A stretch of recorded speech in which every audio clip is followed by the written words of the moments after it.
everyone, and welcome to this fourth video in Integrated Math 1 video series. As always, we'll start with our warm-up. If you would, try these 5 problems and see what you can do on those. Okay, so let's go ahead and do number 1. 14 minus 18, you do it a couple different ways. You can add 6 with the 14 and get 20, and then subtract 18 and get 2, or you can go ahead and subtract 18 first and get -4, and then subtract that from the 6. Either way, we're getting 2. Again, just continuing to work on our mental math skills. Number 2 is an interesting one. Some of you may have just multiplied 391 by 2 and then multiplied that by 5, which can be kind of difficult. But one strategy here with multiplication, because the order doesn't matter, is you can multiply 2 times the 5 first and get 10, which is a really friendly number to work with, right? Because 10 times 391 is 3,910. Number 3, as we said earlier in previous videos, anything to the 0 power except for 0 itself is 1. So 7 to the 0 power is 1. Number 4, next term in this sequence here. Well, this one's a little bit different. See, you might think we're adding or subtracting 8, but then if you go one more, you're like, oh, that's not it, right? We're not subtracting it anymore. So maybe try a different strategy. Maybe it's multiplication. 2 times -3 would be -6. And then -6 times -3 again would give me 18. So then to get to the next term, we're going to multiply by -3 again, giving us let's see, 50 multiplied by 3, so it'll be 54 as our final term there. All right, and then lastly, number 5 here, 40% of 17. Again, take the numbers involved, really just the 4 here, don't worry about the 0. 4 times 17. You can multiply by 2 twice instead if you'd like to do that. Let's do 2 times 17 is 34, and then 34 times 2 again is 68. So it's going to be some version of 68, either 68 or 6.8 or 0.68, whatever makes the most sense here. 50% is kind of we can use as a check here. 50% of 17 would be 8.5. So it should be a little bit less than 8.5. So the only one that makes sense here is not 0.68, but 6.8 would make sense there. That's 40% of 17. All right, let's go ahead and get into our lesson for today. Again, our goal here is to describe the similarities and differences of arithmetic and geometric sequences. We've looked at arithmetic in a lot of detail so far, but we're going to introduce you to something called a geometric sequence. And then also we're going to determine whether a sequence is arithmetic, geometric, or neither. So given a sequence, can you determine if it's one or the other? So to start us off, we're going to look at this scenario here. I'll read it for you in case you can't read it. Lucas's friend Isabel is performing in a singing competition. The winner of the competition will be determined by call-in votes. To help Isabel earn votes, Lucas sends text messages to 8 of his friends.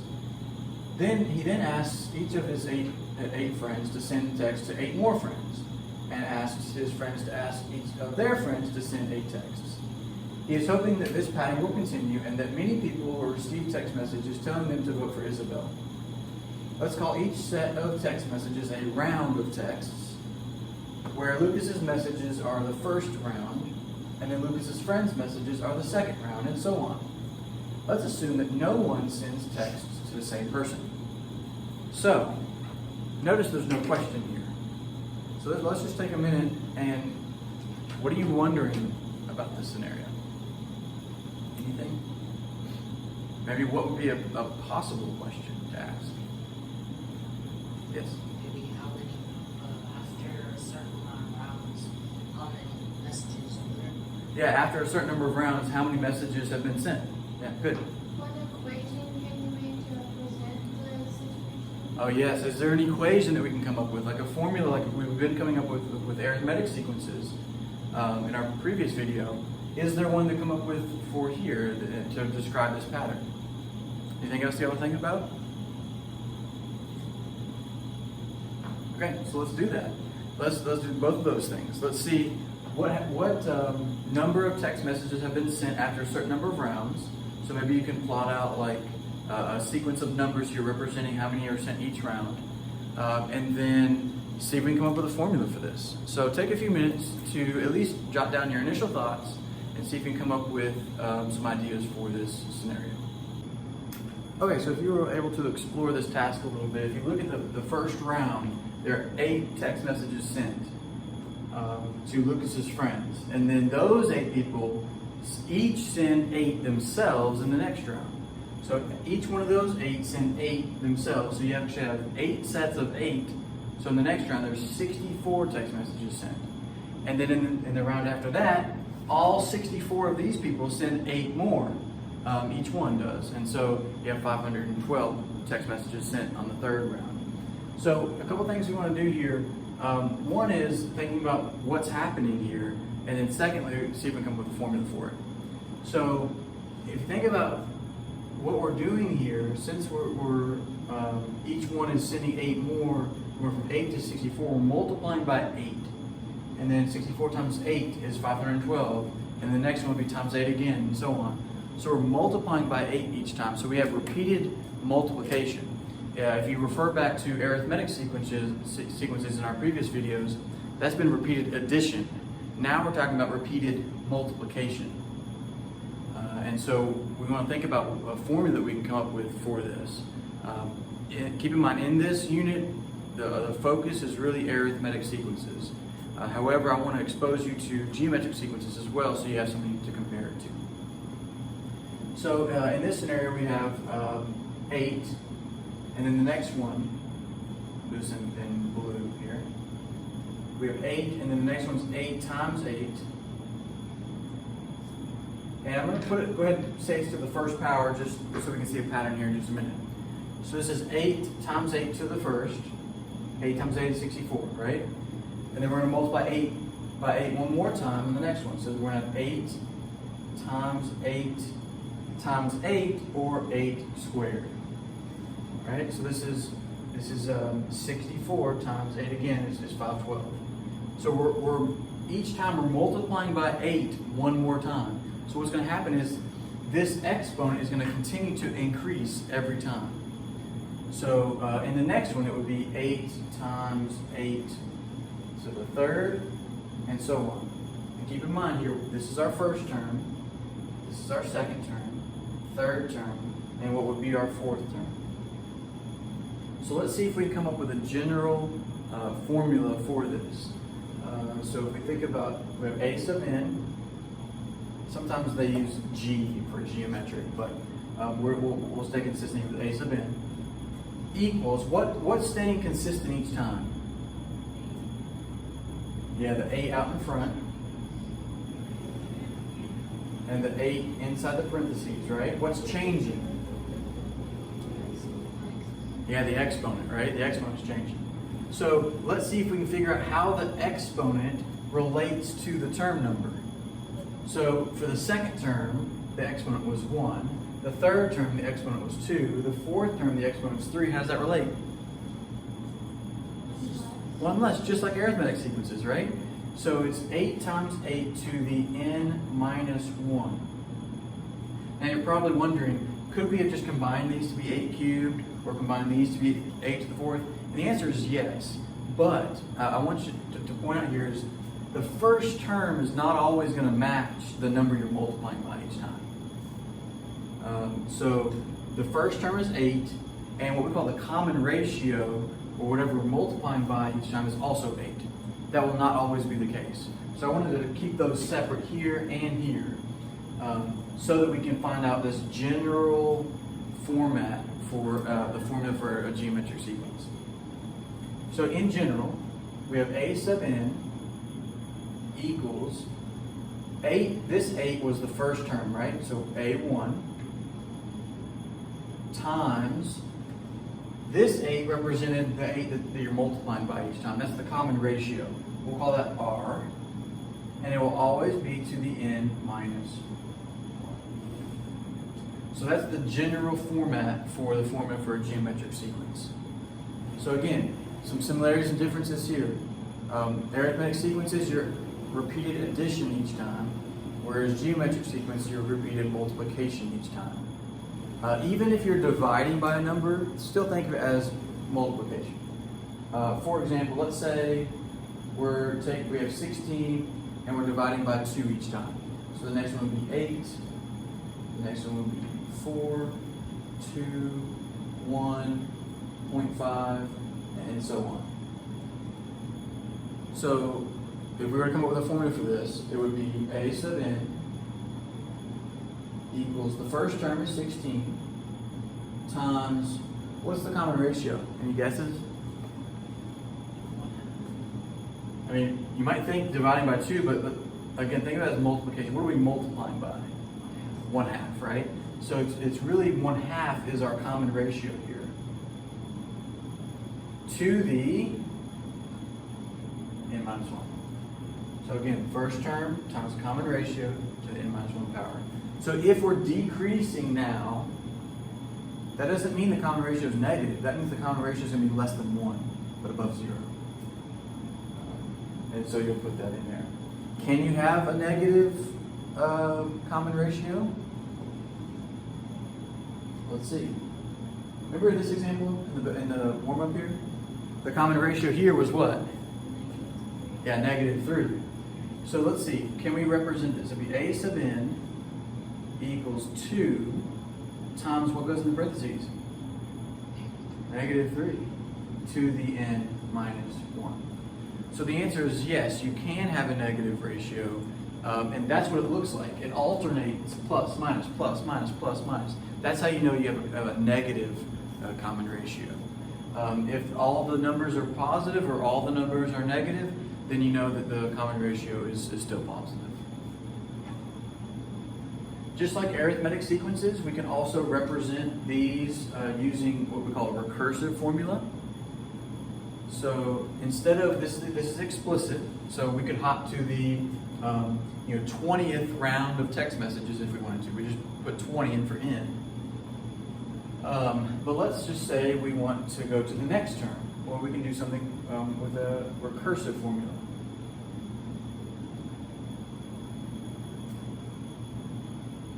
So again, that's just going from one term to the next. So any term, we'll call the nth term. The nth term, any term you want, is equal to the term before it times, in this case, what were we multiplying by each time? 8. So it'd be a sub n times 8, where a sub 1 was 8. You got to kind of say where to start, right? We start with 8 and we multiply by 8 each time. So the second term is equal to the first term times 8. The third term is equal to the second term times 8, and so on and so forth. This would be good for getting the fourth term or the fifth term or the sixth term. But if we wanted the 70th term, we want to use something like this. So again, looking at the difference between recursive and explicit forms. And we can do the same thing down here with this one as well. But in general, the recursive formula for geometric is a sub n minus 1 times r, whatever the common ratio is. So we just substituted r in for wherever that 8 was there. All right? So we have arithmetic and we have geometric, and we want to be able to find the difference between the two and be able to identify them given a particular scenario. So I'm going to give you another pattern here, and I want you to tell, first of all, what is the pattern, and is it arithmetic, geometric, or neither? So take a minute to do that. All right, so hopefully you were able to analyze this pattern and the number of blocks that it takes for each of these. So in the first one we have how many? 5. And the next one we have, if you just count them, you have 11, and then 17. Is that what you got? Okay, so we want to think about what's happening here. If you try to first maybe start with addition, 5 plus 6 is 11, and then is 17 6 more? Yes. So you're probably thinking right now that it's an arithmetic sequence, and the information we're given, that's all we can conclude, is that yes, it is an arithmetic sequence. That pattern is going to continue. Now, you probably are wondering what the formula would be for this. as we've talked about in previous videos, let's try to create that formula here. So if you think about, you could just do it with the numbers. Let's see, a sub n equals, we know it's the first term plus the common difference, which is 6, times n minus 1 is the general format for the formulas for these. But I really want you to see these numbers playing out in the pattern itself. So where does this 5 come from? Yeah, the first 5, right? So these 5 here, 1, 2, 3, 4, and 5. So if we go onto this 11, really this 11 is 5 plus 6, right? So we have these 5 starting out. There's our initial 5. And then from there, we tack on these 1, 2, 3, 4, 5, 6. Right, so you see the 5 plus the 6. And then if we go on to 17, that's going to be 5 plus 2 sets of these same 6. Right, so we have, again, the 5 starting out. 1, 2, 3, 4, 5. Then we have the first set of 6. 1, 2, 3, 4, 5, 6. And then we have the second set of 6. 1, 2, 3, 4, 5, 6. So we have 5 plus 6 times 2. We have 2 sets of 6 that are adding to that each time. So we have these 5 that are consistent throughout every single set, and then we're tacking on 6 for each additional step that we go in here. And if you notice, the step numbers, this is the second step, and we're multiplying by 1 here. The third step, we're multiplying by 2. The fourth step, we're multiplying by 3, and so on. So again, that's going back to this idea that it's the term number minus 1 that's going in there. But I hope you see that and connect it to the picture there on how those 6 are adding each time to our pattern. So this is arithmetic, first term, common difference, and then that's our formula together. So if we wanted to know what the 31st step is in this pattern, how many boxes would it take? We'd put 31 in here, right? 31 minus 1 is 30, times 6, 180, plus 5, 185. All right? So what I want you to do now that we've seen, in this video at least, we've seen geometric, we've seen arithmetic, what I want you to do is take a moment and create a sequence of numbers that fit each one of these characteristics. So create a list of numbers that would be arithmetic, create a list of numbers that would be geometric, and then create a list of numbers that would be neither arithmetic or geometric. So see what you can do. All right, so hopefully you were able to come up with one of each, just a list of numbers that create an arithmetic, geometric, or neither formula. And so what I want to do is those that are in the room with me to share some of their sequences, and then you can determine if it's arithmetic, geometric, or neither. So, Alan, you want to start? What's the? Just pick one. Just give us one.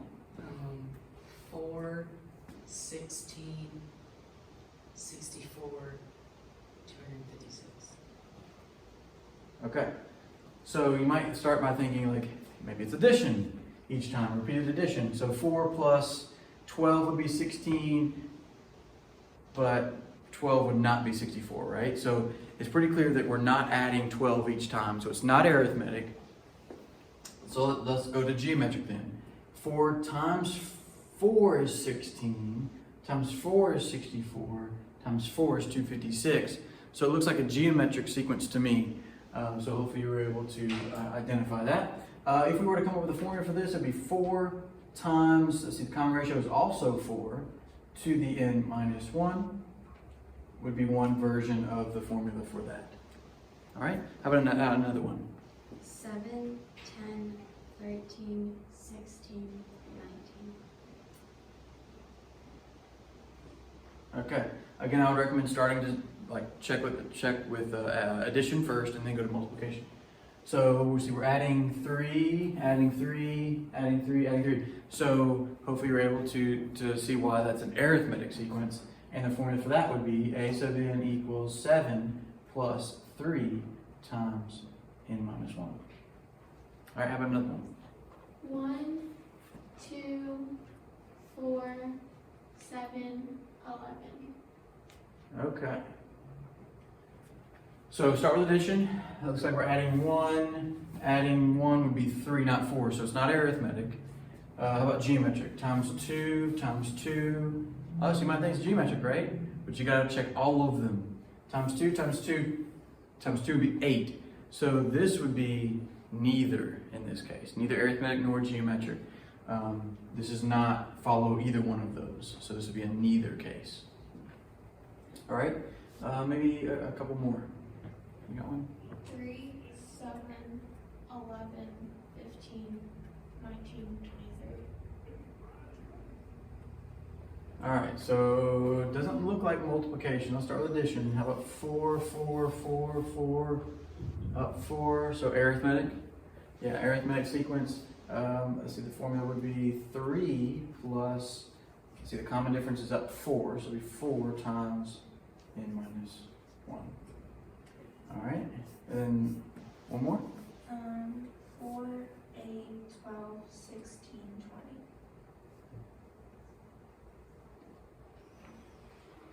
20. Okay, and it looks like there we're adding 4 each time. So it's going to be arithmetic with a formula of 4 plus 4 times n minus 1, which you could simplify and maybe come up with a simpler version of that. But yes, that would be an arithmetic one. Let me pose one more, just to kind of get you thinking about this, because I don't know that we've necessarily, I don't think maybe seen one of these, but what if we had 17, 12, 7, 2, negative 3, and so on.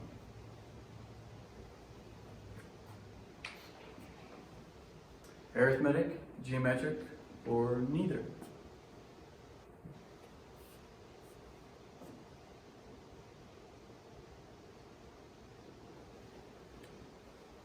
What do y'all think? I think it's arithmetic and the common difference is a negative 5. Okay, yeah, it's an arithmetic with a common difference of negative 5, because we're subtracting 5 each time. So that'll be a sub n equals 17 minus 5 times n minus 1. Yeah, good. Okay, so hopefully we're seeing the difference here between arithmetic, geometric, and then some that are neither, and how to identify those based on just a sequence of numbers. But I'll also hope that you've seen the similarities and differences between arithmetic and geometric. Both of them have like a repeated process that's going on. It's just a different process in each one. Arithmetic, you're adding each time. Geometric, you're multiplying each time. But that's why we study them together, is because they both have a repeated process that's going on in those sequences. So with that, hopefully we're able to complete our goals for today, which were to describe the similarities and differences of arithmetic and geometric sequences, which we've kind of been doing the last couple minutes here. Determine whether a sequence is arithmetic, geometric, or neither. We've talked about maybe the process there, starting with arithmetic, assume it's arithmetic, and then if it's not, then go to geometric, and then if it's not, then it'll be neither. And so hopefully that gives you a good idea of arithmetic and geometric sequences and the overall process with creating formulas for both of those. But again, the main goal of this unit was arithmetic sequences and being able to create formulas for those, identify those, and work with those in a number of different real-life scenarios. And so in our next unit, we'll work more with this idea of repeated addition, working with linear functions in our next unit. So we'll see you then.